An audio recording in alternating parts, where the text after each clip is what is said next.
बड़ी मस्ती की जिंदगी जी रहे हैं, अब देवताओं से कोई मतलब नहीं है। देवर्षि नारद जी कह रहे, अभी तो मैं थोड़े दिन पहले धरती से आया हूँ, पृथ्वी लोक से आया हूँ, वहां कुछ नहीं था, अब इतनी जल्दी क्या हो गया? देवर्षि के मन में जिज्ञासा उत्पन्न हो गई। देवर्षि के मन में जिज्ञासा उत्पन्न हुई तो देवर्षि नारद ने कहा, अच्छा हम पृथ्वी लोक जाएंगे। भगवान विष्णु के चरणों में प्रणाम किया और देवर्षि नारद धरती की ओर बढ़ने लगे, धरती की ओर आने लगे। 4-5 किलोमीटर, 10 किलोमीटर, 20 किलोमीटर चले होंगे कि तब तक देखा धरती की ओर से एक देवदूत आ रहा है। कौन आ रहा है? एक देवदूत आ रहा है। देवदूत आ रहा था और देवदूत को देखा जब देवर्षि नारद ने कहा, अरे ये कौन आ रहा?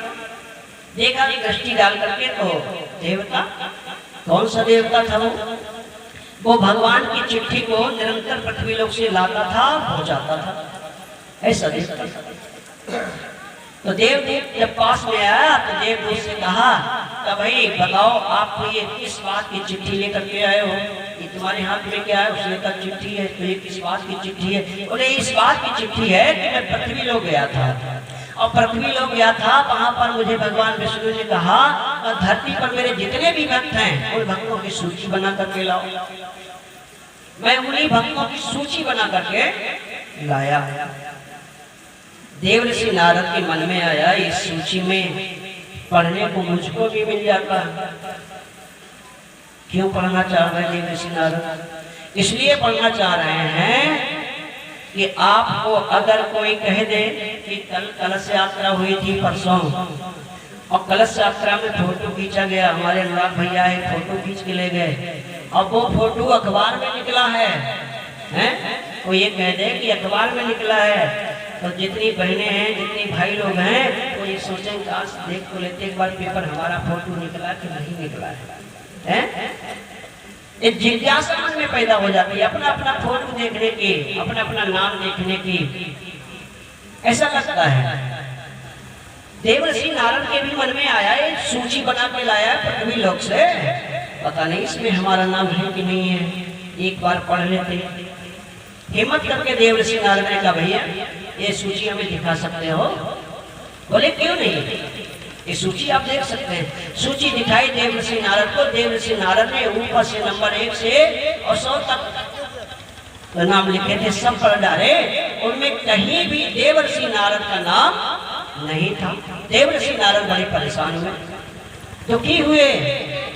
जैसे हमारा पेपर में नाम ना निकले, आपका कलश यात्रा में गए सबका फोटो निकले, आपका नहीं निकले तो परेशान हो जाओगे। क्या बताएं, हम भी आगे बैठे होते तो हमारा फोटो आ जाता है, हमारा नाम नहीं आ पाया। देवर्षि नारद ने देखा कि हमारा इसमें नाम ही नहीं है। देवर्षि परेशान होकर के चल दिए, निराश होकर के चल दिए। मैं भगवान का निरंतर जप करता हूँ, पूजा पाठ करता हूँ, उपासना करता हूँ, लेकिन फिर भी मेरा नाम नहीं है। भाई और बहनों, देवर्षि नारद ने जब ये देखा तो देख करके देवर्षि नारद आगे बढ़ गए और आगे बढ़े तो एक देवता, एक देवदूत और आ रहा था, उसके हाथ में भी एक चिट्ठी थी। देवर्षि नारद ने फिर उत्सुकता जताई और उससे कहा, भैया आप भी चिट्ठी लाए हैं? बोले हम भी चिट्ठी लाए हैं। बोले हाँ ये चिट्ठी मेरे हाथ में है, लेकिन कैसी चिट्ठी है ये जान लीजिए पहले।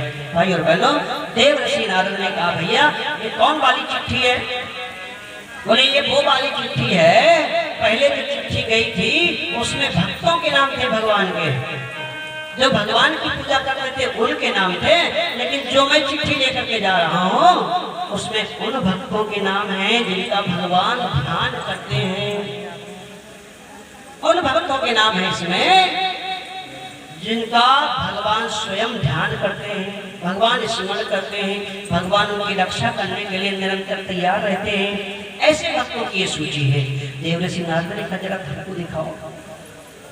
देवदूत के हाथ से जब चिट्ठी ले ली और देवर्षि नारद ने जैसे ही चिट्ठी ली और चिट्ठी पढ़ी तो पहले नंबर पर देवर्षि नारद का नाम था। देवर्षि नारद की जय, गंगा मैया की जय। देवर्षि नारद ने जैसे ही अपना नाम सुना और प्रसन्न हो गए, खुश हो गए। भाई और बहनों, देवर्षि नारद खुश होकर के पृथ्वी लोक की ओर बढ़े, क्योंकि उन्हें सुन रखा था पृथ्वी में धरती पर स्वर्ग जैसा वातावरण है, स्वर्ग आ गया है। तो ये देखने के लिए देवर्षि नारद धरती पर जा रहे हैं। देवर्षि नारद धरती पर आए और धरती पर आकर के जैसे ही उतरे और जैसे ही उतरे तो वो हर गांव में उतरे और हर गांव में जो अपना तालाब है, सरोवर है, तीर्थ है, वहीं पर जाकर के मंदिर के सामने पहुंच गए। और मंदिर के सामने जब पहुंचे तो देवर्षि नारद ने देखा इस मंदिर में एक भक्त पूजा कर रहा है, बड़े सुंदर ढंग से कर रहा है, बड़ी विनम्रता के साथ कर रहा है, बड़ी शिष्टाचार के साथ कर रहा है। क्यों ना एक बार यहाँ पर थोड़ा सा भगवान हरि का ध्यान कर लिया जाए। देवर्षि नारद उसकी पूजा को, उसके पाठ को सुनने के लिए बैठ गए। वो भक्त क्या कर रहा था, मंदिर में रामायण रखी हुई थी और रामायण में रामायण पाठ के मंत्रों को, चौपाइयों को दोहरा रहा था, पढ़ रहा था, पाठ कर रहा था। नारद जी बैठे और 2 मिनट बैठ पाए नारद जी, तब तक वो भक्त उठ करके खड़ा हो गया। देवर्षि नारद ने कहा, भैया आप कहाँ जा रहे हैं? बोले, अरे महात्मा जी अभी मैं जल्दी में हूँ, बाद में बात करूँ। अरे बोले, नहीं पता, ये तो कहाँ जा रहे हैं? इतना सुंदर सा पाठ कर रहे थे आप, इतना अच्छा मुझे लग रहा था, आपने मेरा मन आकर्षित कर लिया। अरे थोड़ी देर और पाठ कीजिए ना, चले जाना, आज थोड़ा सा और कर लीजिए, मेरे लिए कर लीजिए, मेरी रिक्वेस्ट की थोड़ी सी लज्जा कीजिए। भाई और बहनों, देवर्षि नारद ने कहा, वो भक्त कहने लगा, आज महाराज जी हम जल्दी में हैं, आज हम और पूजा में और पाठ में समय नहीं दे सकते। देवर्षि नारद ने कहा, भला पूजा में भी कोई जल्दबाजी होती है? पूजा तो आराम से करना चाहिए, भगवान का नाम जपना है तो आराम से जपना चाहिए, पूजा में जल्दबाजी क्यों? देवर्षि नारद ने कहा, वो सज्जन कहता है, वो भक्त कहता है, महाराज जी आप नहीं जानते, मैं एक विशेष काम से जा रहा हूँ। किस काम से जा रहे हो? बोले, मेरा एक और भाई है, मेरा एक और बड़ा भाई है, वो भाई बहुत बेईमान है। उस भाई ने मेरी थोड़ी सी संपत्ति थी, मेरी थोड़ी सी जगह थी और थोड़ी सी जमीन ज्यादा ले ली, बेईमानी कर ली, इसलिए मैं भी कम नहीं हूँ, मैंने भी उस पर मुकदमा कर दिया। इसलिए मैं आज तारीख पर जा रहा हूँ। कहाँ जा रहा हूँ? लखीमपुर जा रहा हूँ, तारीख पर जा रहा हूँ, मैंने भी उस पर मुकदमा कर दिया, मैं भी कम नहीं हूँ। भाई और बहनों, देवर्षि नारद बड़े सरल हृदय के थे, संवेदना से युक्त थे। हृदय में भगवान का निवास रखने वाले व्यक्ति हमेशा सज्जनता की चादर ओढ़े रहते हैं। भाई और बहनों, और संत वैसे ही बड़े विनम्र स्वभाव के हैं, बड़े शिष्टाचार के, बड़े शालीन होते हैं। कैसे शालीन होते हैं? वो स्वामी तुलसीदास जी महाराज ने लिखा है। क्या लिखा है? संत हृदय के समान,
बड़े कोमल हृदय के कहे गए हैं, लेकिन संत चाहे जो हो उनके अंदर कोमल हृदय ही होता है। वह किसी दुखी आदमी को देखते हैं या कोई दुख भरी बात को सुनते हैं तो उनका हृदय पिघल जाता है। कैसे पिघल जाता है? जैसे आपने देखा होगा मक्खन से जो क्रीम निकलती है ना, जो घी निकलता है कच्चा वाला, उस घी को कढ़ाई में जैसे ही डालोगे और कढ़ाई जैसे ही गर्म होगी वो तुरंत पिघल जाएगा। ठीक वैसे ही देवर्षि नारद ने आज जब बात सुनी कि अरे ये भगवान का पाठ करने वाला, भगवान की पूजा करने वाला, भगवान की आराधना करने वाला, भगवान की साधना करने वाला व्यक्ति आज अपने भाई की थोड़ी सी बेईमानी की वजह से उस पर मुकदमा किए बैठा है और रोज पाठ करता है। अरे इसको ये नहीं पता कि ऐसी प्रॉपर्टी को लेकर के, ऐसे धन को लेकर के भगवान श्री राम ने उस धन को गेंद बना दिया था। क्या बना दिया? गेंद बना दिया था। भाई और बहनों, कब बनाया था गेंद? आपने देखा होगा जब भगवान राम को वनवास हो गया और वनवास हो गया वो चले गए, और जब चले गए तो भरत जी बाद में आए और भरत जी को पूरी घटना पता लगी कि अरे हमारे भैया को हमारी वजह से जंगल जाना पड़ा, हमारी माँ ने हमारे लिए राज मांग लिया और भैया के लिए वनवास। तो भरत ने किसी भी माँ की बात नहीं मानी और उन्होंने रथ तैयार किए हैं सैनिक लिए, और सैनिक लेकर के चले गए कहाँ? जंगल में गए और वहां गए जहाँ पर भगवान राम रात्रि निवास कर रहे थे। भरत चले चित्रकूट हो रामा, राम को मनाने। भरत चले चित्रकूट हो रामा, राम को मनाने। भरत चले चित्रकूट हो रामा, राम को मनाने। भैया को मना ले, अपने भाभी को मनाने। राम को मनाने, अपने भाभी को मनाने। भरत चले चित्रकूट हो रामा, राम को मनाने। भरत चले चित्रकूट हो रामा, राम को मनाए। भरत चले चित्रकूट हो रामा, राम को मनाए। भरत चले चित्रकूट हो रामा, राम को मनाए।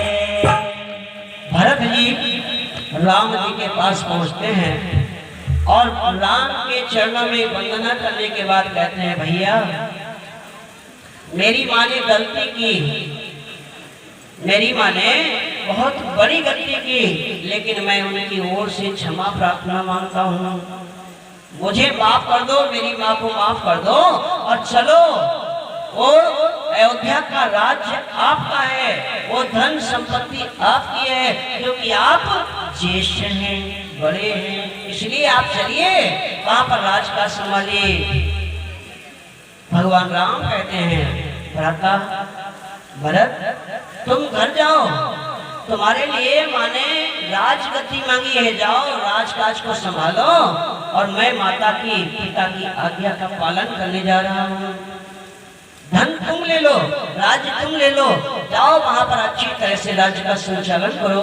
भाई और बहनों, भरत कहते नहीं भैया, आप बड़े हैं, ज्येष्ठ हैं, भ्राता हैं और मेरे प्राणों से भी प्रिय है, इसलिए मैं आपके पैरों में, कोमल कोमल पैरों में कांटे नहीं चुभने दूंगा, आपको जंगल नहीं जाने दूंगा, वनवास नहीं भोगने दूंगा। आप चलिए, आप उस राज को संभालिए। एक राज्य है, धन है, संपत्ति है, और वो कहते हैं तुम ले लो, और वो कहते हैं तुम ले लो।